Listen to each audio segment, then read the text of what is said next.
Hey guys, how are you? I'm going to try something a little different, which seems to be the theme for the channel right now, is trying something a little different. I've been hearing a lot of people talk about live narrations, which usually what I do is narrate and then I build a video around it and upload it for you guys. But a live narration would be literally me in front of the camera reading the story. So since you're kind of seeing what's behind the scenes, the only difference between this and what I usually do is usually there's no camera. There's a giant computer or laptop and a microphone and just me doing whatever I do. And probably a lot of times it's me messing up and saying things that you guys don't get to hear because I edit it out. Kind of good to do that. But we're going to try this, which is just a camera, a phone, and me reading it to you guys, where you get to see a lot of facial expressions of me looking kind of weird sometimes. You'll probably get to see some live mess ups. I hope not. I've never done this live before. I've never also, like, you know, when you do like live chats and somebody's like, hey, let's do a story, and you read it and for everyone to hear. I've never done that either. Also, I noticed you guys probably have noticed my hair is up. It's kind of raining and overcast, so I hope it doesn't like pour down rain while I'm trying to do this. But my hair can't handle the rain, overcast, humidity or nothing. It just, and we don't want to see that, so we tamed it and put it back. That's where it's going to stay, in the box. Also, there's going to be a lot of ambient noises. There's going to be like wind and birds and trees blowing and probably a car, because even though I'm in the woods, I'm still close enough that if something happens to me, I'll be found within a couple of days, if not a day. So that's kind of smart for me. I don't get eaten by a bear or a skinwalker or something, because who knows what's out here. And I'm going to stop talking because this is not a vlog. This is a live narration. So there's also going to be bugs out as well. Yay me, since I get eaten by everything. The story is from creepypasta.com. What kind of caught my attention for this story was it had some artwork, and I don't know if you can see it. Ooh, dropped the phone. It sort of looks like a skinwalker. I don't know.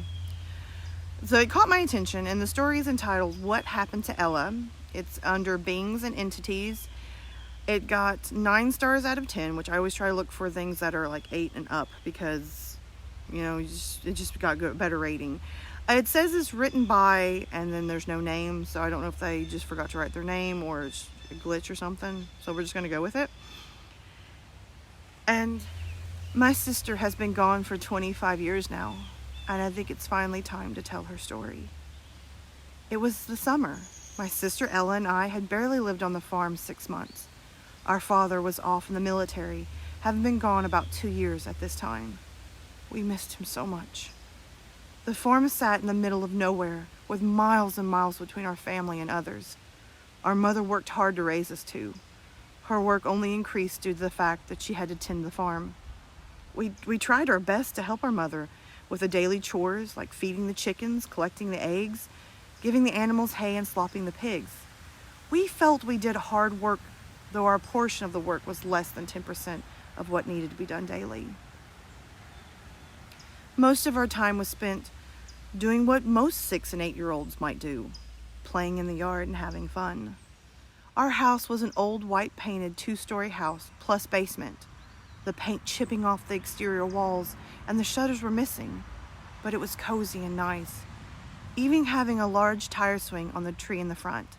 Surrounding the house and the barn were what felt like miles and miles of cornfield. Elle and I had often ran through the corn, playing various games like hide and seek and such. I just so happened that one day we ran further through the corn than we ever did. The field broke away into a large, empty, desolate, barren land. Now I say empty, but of course there was tall, untended grass and a singular tree. The tree in itself was somewhat disturbing sight. The bark black and flaking, branches barren and gnarled. The trunk stood tall and thick. A grown adult could have stood on the other side and we couldn't have seen him. The trunk twisted and bent in a sort of unnatural way. Just looking at the tree made me uneasy. It didn't help that the world around us was dead silent. No birds, no bugs. The wind held its breath. The tree expelled a kind of aura, the kind that held with the stench of rotting wood and animal carcass that filled our nostrils. Gripping my sister's hand, I tried to pull her back, begging her to turn back. She smiled at me and told me it was okay, then convinced me that we needed to take a rest. So, against my better judgment, we sat at the roots of the beast. Oh, if only I knew what I know now, I would have picked her up and carried her home kicking and screaming. It felt like we talked for hours. We talked about everything. We talked about how we missed Daddy and how we were excited for the pumpkin harvest, how we carved some for Halloween, and what we dressed for trick-or-treating, which we would have to do in town.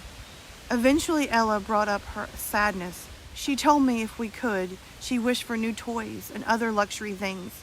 Suddenly, with an abruptness that made us both jump to our feet, startled, we heard a loud thump from behind the trees.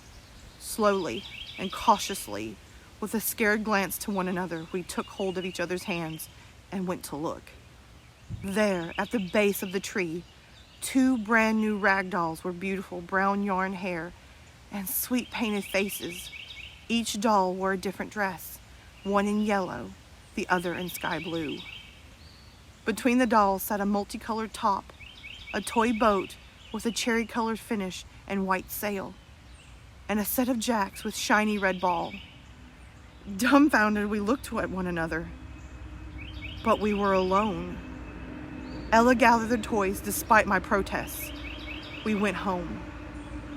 Day after day, Ella went back to the tree. I refused to go near it. It terrified me.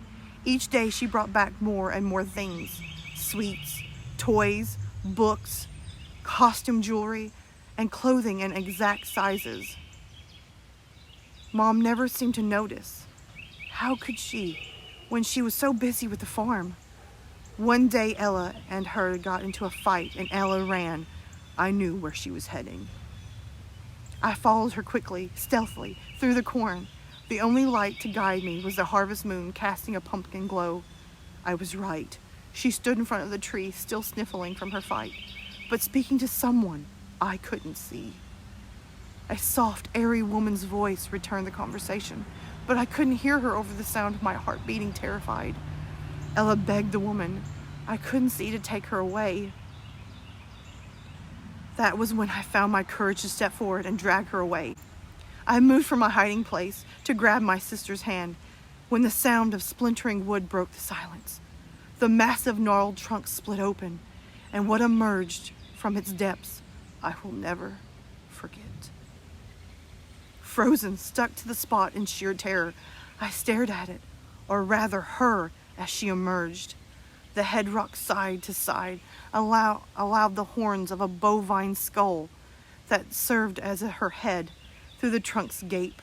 Tangled, thin hair fell around the eyeless sockets and draped over bony shoulders and horns. The hand that pulled her from her resting place, more claw than hand. Her feet clawed as well. She wore no cloth, but there only served to increase the grotesqueness of the woman. Loose skin hung over a skeleton frame, lower stomach pudgy, her breast sagging with age, and having once been full, her skin, the color of milk gone sour, dirty with earth and rotting in place, still coated in dry blood. She gave the image of an old woman who was lost all weight, but not skin, only keeping enough to gather at her lower stomach. Despite my terror, Ella seemed unfazed by this woman. No creature now reaching out for it. I jerked her back from the thing and grabbed her other hand. It was a tug of war that seemed to last ages, but with all my fear, my hands were slick and sweaty, and Ella's hand came loose. I fell to the ground, and when I looked up, my poor sister was gone. The creature, however, was not. It hovered over me, reaching out to take me too. I scrambled up and ran. It let out a terrible shriek, and a mixture of scream and of rage and of anger to lowering. It hunched down to all fours, giving chase through the corn after me. Crying, my vision blurred, but I fought my way through. I burst through the line of corn and ran for the house.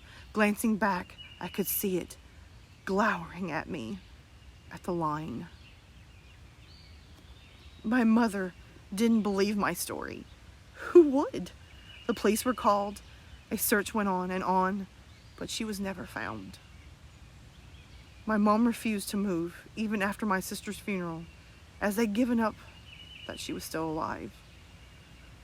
So I grew up in that house, but I never played in that corn again. I knew it was out there watching and waiting. At the age of 19, I went back to that tree, a chainsaw in hand. I would make sure no one would ever go through what I did. I was a fool. It took me the good part of an hour, but I cut it down. Over the next few weeks, we burned that darn thing down. I wish I could tell you that was the end of it. But I sit here, now in my childhood home, typing by a low light and the light of a full harvest moon. Outside peering at me from behind the tree in the front yard. You know, the one with the tire swing? It waits. It seems by destroying and burning that tree, I merely released it to move on, to get closer to me. I haven't left my house in 14 years. And that is the end of the story, guys. And the picture of the thing, like I said, is right here. I'll try to, that's probably as close as it's going to get for me to uploading it. But, what do you guys think? I'm a little nervous about that. Hopefully I'm smart enough to cut out some of the mess ups, some of the rage when I get messed up. But this is wow, it's a lot longer than I thought it was. The story said it was only supposed to be 5 minutes on the page. She messed up, or whoever wrote this. So we're sitting outside in the woods, which is kind of scary because the whole time I was staring at a phone, so something could have peeked from behind that tree. I've seen stuff in these woods, so it's very plausible. But anyway, guys, I hope you enjoyed this. If you do, leave comments below letting me know that you like this, because I can do this again. Maybe sometimes take the stories to different places to get kind of a mix things up, shake it up. Anyway, I love you guys. I'm gonna cut this short because I don't want to drag the video on and on just because I can.